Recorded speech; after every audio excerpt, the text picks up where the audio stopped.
coach, then I'm going to focus on that. So to be honest, it's really not terribly complicated when I stay connected to, what my purpose is and what people need from me, because anything else is time that could be best utilized elsewhere. So that's where I'm at with it. How would you describe his importance to the team? John is a very important player, person, to me, and to the guys. I think one thing that we can stand on is his professionalism, and how he goes about his business. And there's times that business can play a part for sure, and it can make a team can make it as complicated as they would like, if they have a lot of time and to focus on what's going on with Jonnu.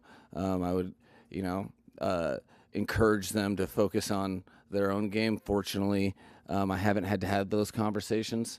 Guys have been very focused on what they can do today to get better for the Miami Dolphins organization. Is he here today? How much has he been around during off-season workouts? He's been around, beyond that, I try not to, specifically in this day and age, I think the relationship and the privacy of people's business is important to me. And when dudes have social media, if they wanted you guys to know, they would holler at you. Mike, is there anybody that won't be out there today that we think will be out there, or that any excused absences today? I should ask. Okay, so no, we've had unbelievable participation and focus. When you go down the roads of what I think you're thinking, I think that I have no thought. Okay. Who are you anticipating? I don't know. I don't know how your knowledge of the depth of our roster and who you could not be considering as well. To straightforward, the focus and regard for the opportunity, for our team in the off season. It definitely, there's been voluntary activities that haven't appeared voluntary by the nature of their approach. I'll say that it's what I'd hoped in that way. Where is Austin Jackson from a recovery standpoint, and how has he looked and what he has been able to do? Austin Jackson, is playing out on the field, moving to the best that as good as he's ever looked, finding ways to improve upon his real growth. I think he epitomizes what I see. The National Football League is full of opportunities, and the opportunities are disguised in various ways. Sometimes you have the journey of a high draft pick that finds himself trying to define who he is, with everybody looking on him and judging him, and I don't think people quite understand how rare of an occurrence it is for a guy like Austin Jackson to hear the label, live it, and play through it, and come out the other side. It's a testament to his work ethic, who he is as a person, and his working relationship, with our coaching staff, as Butch Berry leads that room as good as any. Will he be ready for training camp? If there's a more ready version of him, I'm super excited. That's a level up. He's ready to go, and working each and every day to make sure that stays to fruition. But he looks completely healthy, and working his game as we'd want it. You've been told that there's some progress on the Jaylen Ramsey trade front. I really I don't really check in on a day to day.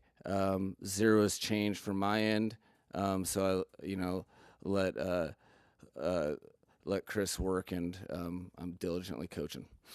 Have you seen anything different in Jaylen Waddle this year? I know he's been out there with Tua, with Tyreek out. Have you seen anything different in his game? No, I see a guy that's ready to earn growth to a game that's already top tier within the National Football League.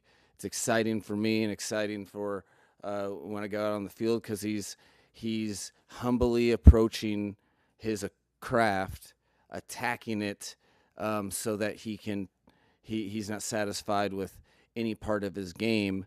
I think one thing that has been really cool to watch is his understanding of who he is on the team, how much we depend on his playmaking ability, but also how much we depend on how he is as a football player in extremely non-selfish ways. He's very active in the run game. He's very active in just really doing whatever he can to benefit the other pass eligibles.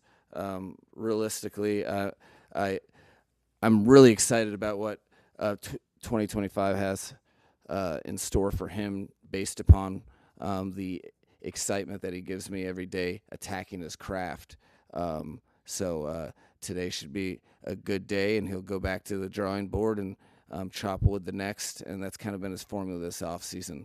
I think it's benefiting him.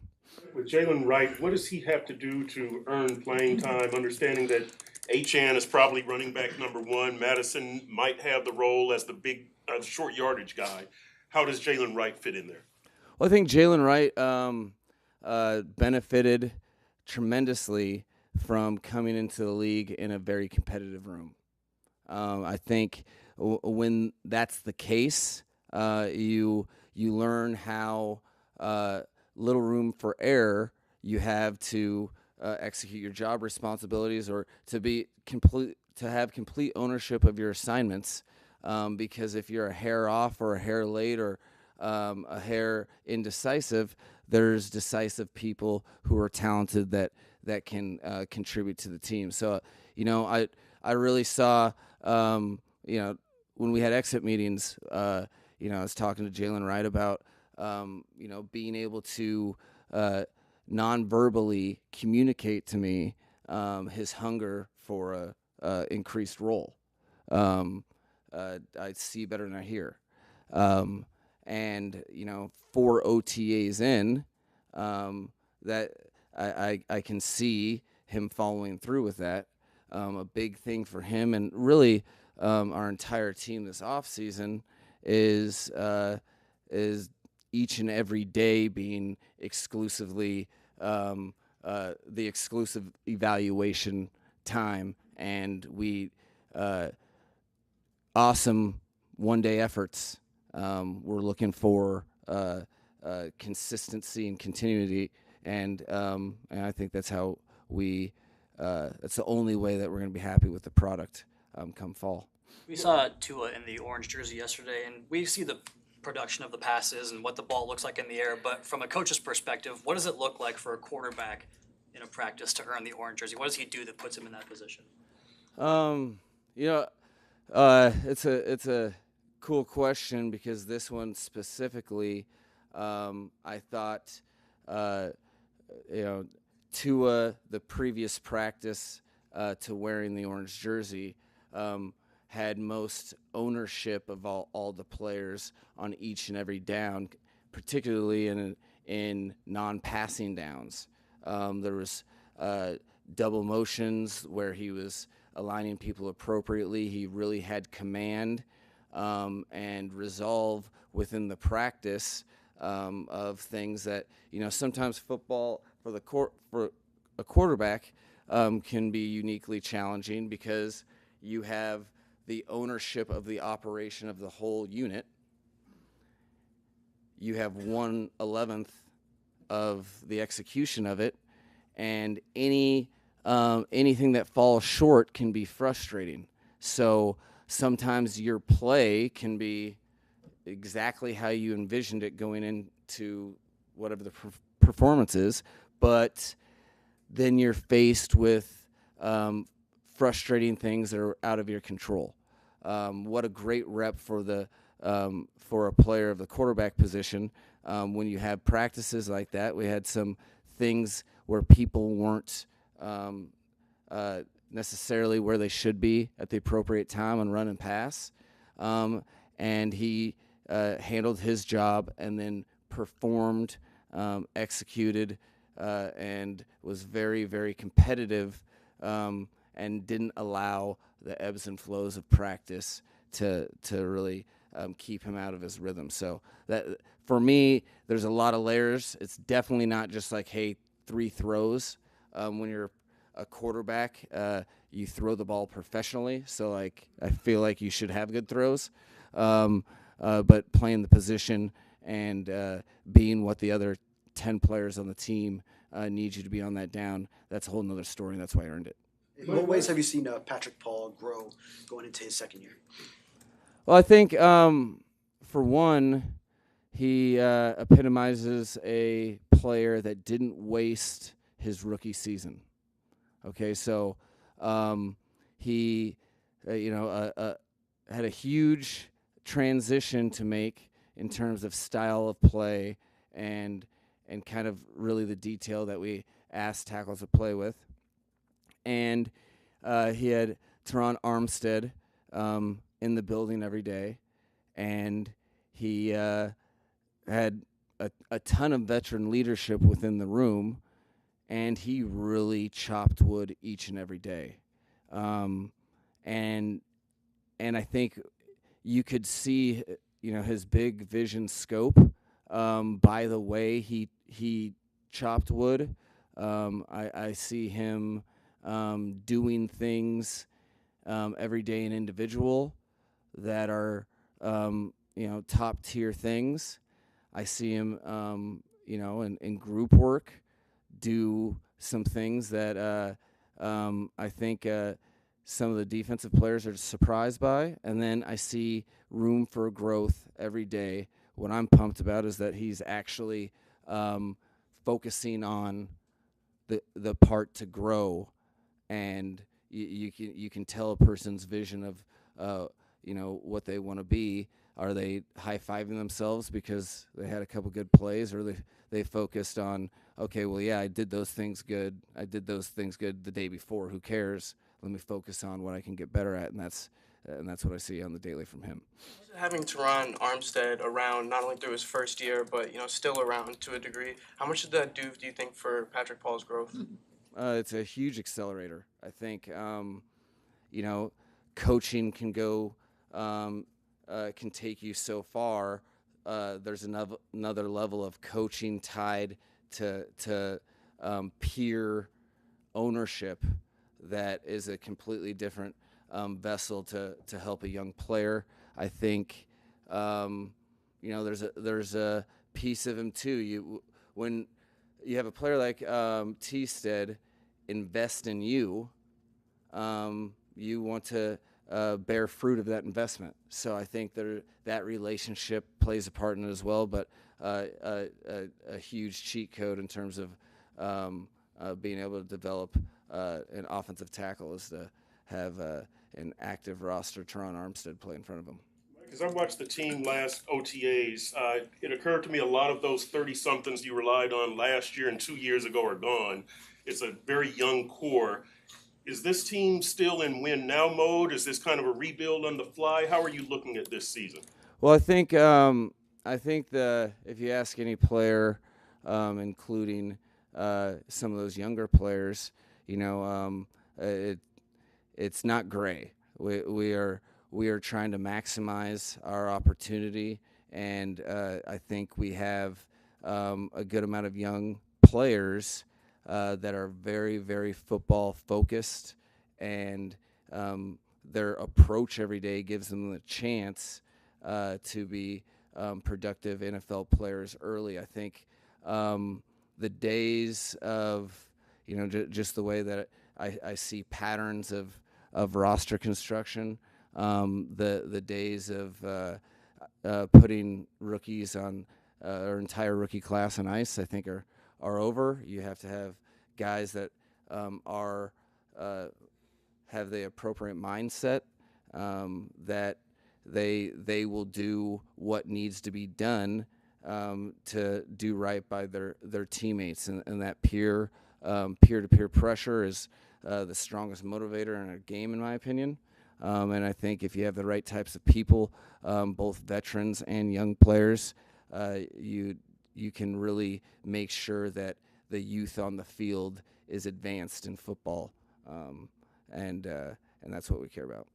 Coach, we've seen a lot of the players down at the Panthers game, enjoying the playoffs. You hit the drum last year. How much does that inspire the players to see, the South Florida fan base at their peak to want to win for them as well? Well, I think just in general, the elimination games really capture professional athletes. Now you have the players that have been here in this region. I think the Florida Panthers as an organization have done an unbelievable job of creating a sense of we've been here before, or a certain level of expectancy of performance. I think all of those things, you can never have too many friendly reminders of what you're fighting for, and it is there's nothing more motivating than watching people that really sacrifice hard-earned monthly income to support athletic performance. You can feel it. The Panthers games in the playoffs are unique in its own right, and you can just feel the appreciation, and that isn't lost on coaches or players at all. Mike, one more quick thing on Jonnu. What's your level of confidence / optimism he'll be on the roster this season?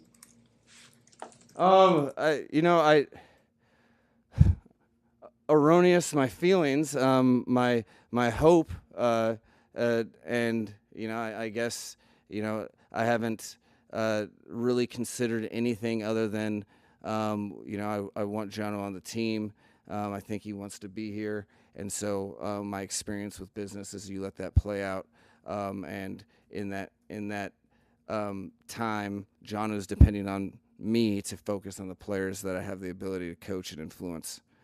So that's where I'm at.